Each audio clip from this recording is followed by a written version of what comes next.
Hey, what's up everyone, and welcome back to our YouTube channel. This video will be a tutorial on how to stop Windows Defender Firewall from automatically opening when starting up your computer. This will work in Windows 7, Windows 10 and Windows 11, and the last step in this process is the most crucial.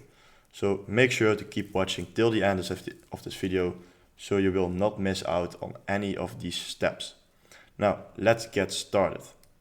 So it doesn't matter if you use Windows Defender Firewall or any other Defender application. The only thing you have to do is go to your keyboard and click on Ctrl-Shift-Escape.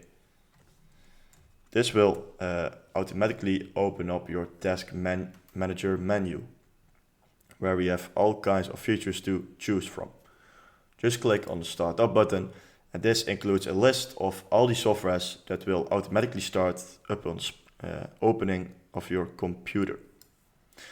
So in the case of Windows Defender, we can just browse to that specific software. And in the case of you have found it, you can just click on the stop button to prevent it from automatically opening. It's important that after this step, you will have to restart your computer to make this method work. So if this tutorial was helpful for you, make sure to keep watching till the end of this video, and I see you in the next one.